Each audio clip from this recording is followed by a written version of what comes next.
Namaste, I hope that you're doing well. A very short and sweet lecture on res judicata on foreign judgment. So whenever you're writing an answer on res judicata, हमने पिछले lecture में ये तो सब देख लिया था कि res judicata के साथ writ petition, income tax वाले cases वगैरह में res judicata लगता है कि नहीं. But what happens, let us say that you obtain a decree of divorce abroad, will that decree serve as res judicata on, let us say, a fresh suit that is filed in India? So again, now there are two suits here, but इस बारी suit पहले हमने जो discussion कर दी race judicata race सब जुडिस में, that पहला वाला suit was being filed within the country. Now what happens since it is a civil suit? What happens if it is filed outside the country? A decision has been come, the matter has been adjudicated upon. What happens? What is the effect of that decree जो बाहर पास की गई है हिंदुस्तान में? So it's a very very short and sweet topic. Res judicata पे जब भी answer लेके do try to mention 13 and 14 कि res judicata on foreign judgments is given there and one pre का question also gets out of the way with this lecture. Will just come to that. So open your bare act to section 13. It says when foreign judgment not conclusive. Now this is जैसे ये लोग जो legal जो language use करते हैं, जो हमारे जो ड्राफ्ट्समैन लीगल ड्राफ्ट्समैन, वो ये उल्टी लैंग्वेज यूज करी हुई है इन्होंने. अब foreign judgment shall be conclusive और उसके बाद फिर एक्सेप्शंस में आ जाएगा. अब सिंस बुलेट पॉइंट की लिस्ट आ गई है तो क्या आया है, क्या पैदा हुआ है? प्री का एक स्टैंडर्ड सा question. It is as simple as that. A foreign judgment shall be conclusive. Conclusive meaning, well, it will serve as a res judicata. Conclusive, or remember, the object of res judicata is, well, to avoid multiplicity of litigation. So that is what this language points to. As to any matter thereby directly adjudicated upon between the same parties, or between parties under whom they or any of they claim litigating under the same title, except, कह रहा है वैसे तो conclusive रहेगी, accept इन situations में वो conclusive नहीं रहेगी. या दैट मीन्स इन सिचुएशंस में जो कि अभी हम एनिमरेट करेंगे, उन सिचुएशंस में res judicata it will not serve as a res judicata to a fresh suit being filed in India. तो पहले ये काम पहले हो चुका है, that this has been decided upon, but where? In a foreign court. Alright.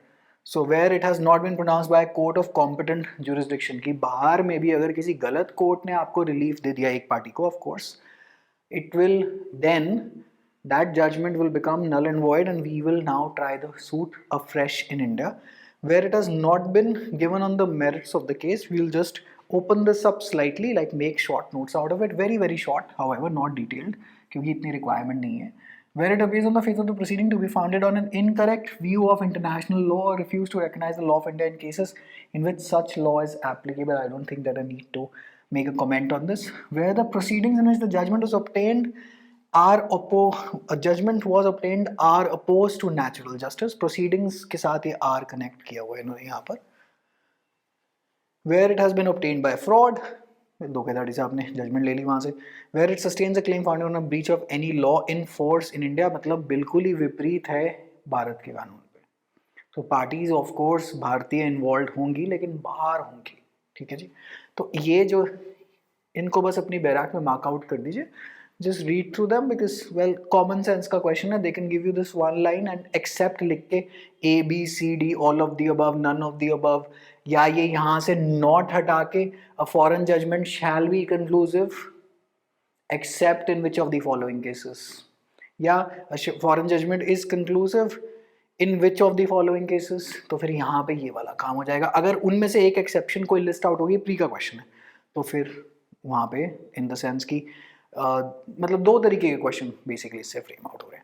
Section 14 क्या कह रहा है? Presumption as to foreign judgments. क्योंकि 15 तो आपका फिर से हमारा जो स्टैंडर्ड प्लेस ऑफ सुइंग वाला, every suit shall be instituted in the court of the lowest grade competent to try it. I just wanted to include 15 की having एक बारी रिविजन हो जाए. Okay, 14 में क्या करें? The court shall presume upon the production of any document purporting to be a certified copy of a foreign judgment. Remember, it has to be a certified copy. You just cannot produce a photocopy and say कि बाहर की degree आ गई. That such judgment was pronounced by a court of competent jurisdiction, unless so we are going to be presuming कि सब कुछ okay ही हुआ है बाहर, लेकिन इसमें ऑफ कोर्स कुछ ना कुछ शर्तें होंगी और कुछ ना कुछ. एक ही जजमेंट है तो ज़्यादा कुछ एज एन जो हम लोग यहाँ पे इस टॉपिक में इंक्लूड कर सकते हैं. Unless the contrary appears on the record, but such presumption may be displaced by proving want of jurisdiction. I believe it should be simple. We are going to be presuming that the court which has given you the decree or the relief that you claim from it is a court of competent jurisdiction, unless it can be proved well that it was a court not of competent jurisdiction, जैसा कि आपका section 13 clause A के अंदर इन्होंने already दे दिया. सो ए से F के grounds एक बारी बस देख लेने. Do not go in for where it has not been pronounced by court of competent jurisdiction. मुझे बताइए, अभी तक हमने जितने लेक्चर करे, क्या अगर बाहर वाला कोर्ट कॉम्पिटेंट जुरिस्डिक्शन का अगर नहीं हुआ तो क्या हम उसकी जजमेंट अलाउ कर देंगे? हम यहाँ वालों की नहीं करते, बाहर वाले तो बहुत दूर की बात है, राइट? तो अगर कॉन्सेप्चुअल क्लैरिटी हुई, you will be able to tackle out such questions even without rote learning it word to word where it has not been given on the merits of the case. एक दो बारी पढ़ेंगे, exam में question आएगा, solve कर लेंगे. ठीक है जी, ओके. नाउ एक फंडा लिख लेते हैं. We are sovereign within our territory but it is no derogation of sovereignty to take account of foreign law. याद रह जाए तो अपने आंसर के अंदर लिख लेना, बिकॉज दिस इज द फंडा कि अगर बाहर वाले कोर्ट ने सब कुछ कॉम्पिटेंट जुरिस्डिक्शन है, मेरिट्स ऑफ द केस के ऊपर दिया है, नेचुरल जस्टिस के प्रिंसिपल्स फॉलो करे थे, कोई हमारे कानून की भी कोई उल्लंघन नहीं करा है उन्होंने, so it is okay, follow it. Because उससे क्या हो रहा है, we are saving up judicial time. So we are sovereign within our territory. भाई हम तो किसी को आंसरेबल नहीं है within our territory. However it is no derogation of sovereignty. हमारी सॉवरेनिटी, हमारे आंसरेबिलिटी पे ऐसा कोई फर्क भी नहीं पड़ने वाला.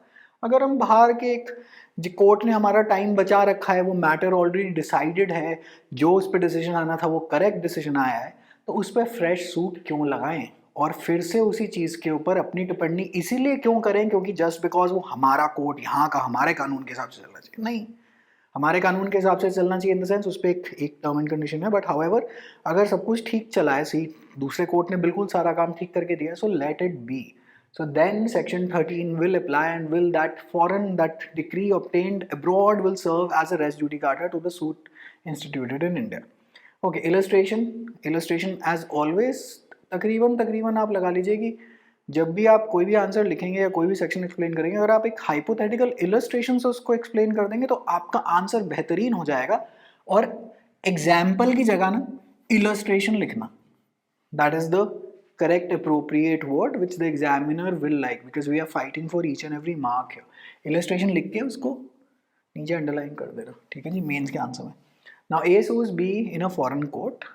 suit is dismissed. the judgment will operate as a bar to a fresh suit by A versus B in India or A against B in India. मैंने शॉर्ट फॉर्म में लिखा है, हल्का सा उसको बढ़ा देना, अपनी लैंग्वेज में लिख देना. ठीक है, ओके, आगे चलते हैं. now an example. now this was a legal current affair way back in 2020. It says in January 2020, the government of India notified the UAE as a reciprocating territory for the purposes of recognizing UAE civil judgments in India without a re-examination of the merits of the underlying dispute. So we have officially formally recognized UAE here कि वहाँ के civil disputes में अगर जो भी judgment वगैरह जो आएगी वो सब ओके है, हम लोग उसको दोबारा रिव्यू नहीं करेंगे. और UAE ने हिंदुस्तान के लिए कर लिया तो, क्योंकि civil litigation is the most time consuming thing. 20-20 साल रिलीफ ही नहीं आता क्योंकि CPC is so exhaustive, it contains so many provisions कि वकील जो हैं एप्लीकेशन पे एप्लीकेशन लगाते केस घुमाते ही रहते. तो फिर हमने वो काला काम, अगर हमने अपना टाइम बचाना है कि भैया UAE में तुम लड़ाई वड़ाई करके आए हो, अच्छी बात है, दिखाओ UAE के कोर्ट ने क्या कहा. अगर कोर्ट मेनली कॉम्पिटेंट जुरिस्डिक्शन और मेरिट्स पे डिसीजन दे गया है सिविल में, हम मान लेंगे. तो ये UAE के लिए तो हमने एक्सप्रेसली कर लिया, लेकिन अगर आप किसी और देश में भी आएंगे, अगर हम उसको स्टडी करेंगे आपके केस को कि यहाँ पे क्या हुआ था, और हम कहते हैं बिल्कुल ओके है तो बिल्कुल ओके, लेकिन UAE के साथ तो हमने एक स्टेप और ऊपर उठा लिया. तो ऐसे we have a list of reciprocating countries, you do not need to study it. This was just worth an example that I was giving. Now exception 1, competent court, right? So now fundamental principle of law that judgment or order passed by the court with no jurisdiction is null or void. पहले ही हमने CPC शुरू ही jurisdiction से करी थी. अगर किसी court के पास competency ही नहीं है उसको सुनने की, तो किस बात की उसकी जजमेंट हम अप्लाई करेंगे, right? So it same applies on a foreign court. Now the classic case law in this is Gurdayal Singh versus Raja of Faridkot.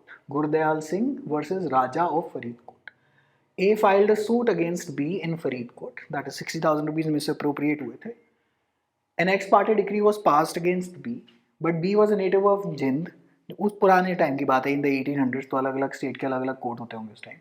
1869 में he went to Faridkot, he served mister A, and 1874 में he left.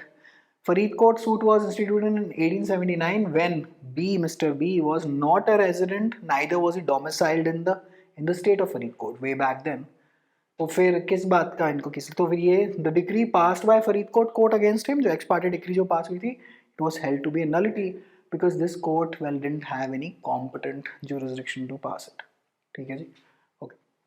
Now B didn't reside on domicile. ठीक है जी. Now similarly, a court has no jurisdiction to pass a decree in respect of immovable property situated in a foreign state. ये तो by default है. This is just revision. Now merits का मतलब क्या है? Merits, like for example, well, the definition is that a judgment is said to have been given on merits when, after taking evidence and applying your judicial mind, which you'll be doing in the future, the truth or falsity of the plaintiff's case, the judge decides the case one way or another. This is what is merits of the case. Technically, अब competent jurisdiction से हल्का सा तो अलग है कि जज साहब ने बिल्कुल मतलब ठीक ठाक काम करा है ना, देखा वेखा है, सब कुछ कंसिडर करा है, तो नेचुरल जस्टिस से भी कनेक्टेड है एक तरह से.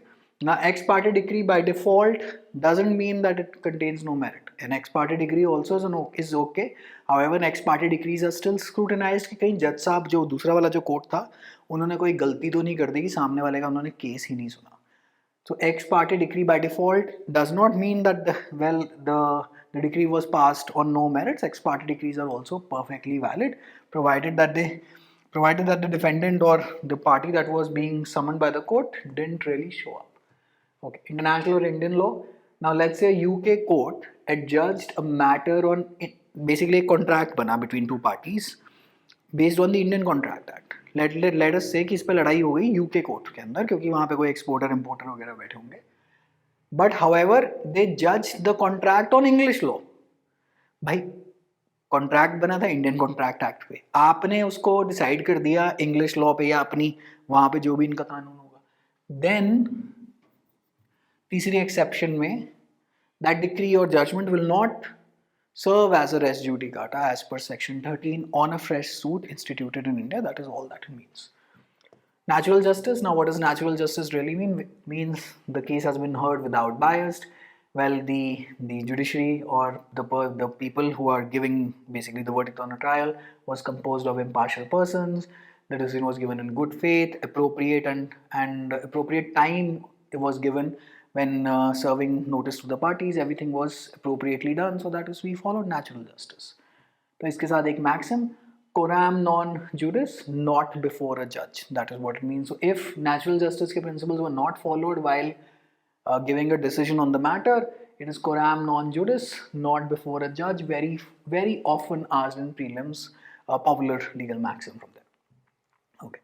Now fraud मतलब अब मैं इसको मुझे नहीं लगता कि मुझे इसको बोलने की जरूरत है. However, right, this fraud and justice never dwell together. This is FRAUS, FRAUSET, JUS, nunquam, NUNquam या nunquam, cohabitant. मतलब fraud और justice दोनों एक जगह पे नहीं रह सकते. ठीक है जी. Popular legal maxim, I'll just move from here so that आप pause करके अपने आप इसको लिख सकते हैं. ओके जी, आगे चलते हैं. एक केस लॉ लिख सकते हैं, Narasimha Rao versus Venkatalakshmi. So in this A husband versus B बीवी. Well, in an American court the husband obtained a decree of divorce claiming that he was a resident of the USA, and then well he remarried C. B filed basically a case for bigamy. A and C filed an application for discharge कि बाहर से American court से decree of divorce आ चुकी है, किस बात की bigamy लगा रही. The Supreme Court said neither the new marriage was solemnized and nor parties resided in the USA that they could not prove it. तो A भैया ने pretty much नरसिम्हा राव ने वहाँ पे USA के कोर्ट को पागल बना दिया. So therefore now it says क्योंकि ये डिक्री जो है that was well obtained by fraud, it will be nullity, it will be considered as coram non juris, that is not before a judge. ठीक है जी. Okay. Now the Supreme Court, well, इसके साथ साथ एक और है कि सेक्शन 14 की ऑब्जर्वेशन सुप्रीम कोर्ट ने इसी केस में लिख ली कि photostat of decree will not work. It needs to be certified by a representative of the central government of USA, like it is written in section 14. हम presumption तो कर रहे हैं that the court had jurisdiction. However, just because you will produce a photostat of the decree doesn't work. Embassy से sign wine करा के and then an affidavit must be required in the court of law. So now how do you enforce, let us say अब judgment आ गई, बाहर की degree आ गई, how do you enforce it in India? Now either you, well, by instituting a suit on the foreign judgment itself कि यहाँ पे आप करें, by instituting execution proceedings, order 21, ठीक है जी. इस वीडियो में मैं दोबारा पूरे ऑर्डर्स की लिस्ट का रट्टा नहीं मारूंगा, लेकिन अगली बारी we will first revise that. अच्छा पॉइंटर है अगले लेक्चर के लिए, क्योंकि वो सारे के सारे याद होने चाहिए, है ना जी. जो मोस्ट इम्पॉर्टेंट वन है वो तो याद होने चाहिए. अब 51 ऑर्डर है, 51 में से रफली 20-30 तो याद हो, 51 के 51 पूरे भी ना करें, बट रफली जब तक आप इस कोर्स के थ्रू निकलेंगे 20-30 तो मैं आपको रटवा ही दूंगा, ठीक है जी. Alright, now I see you in further lectures, ठीक है जी. Take care, bye.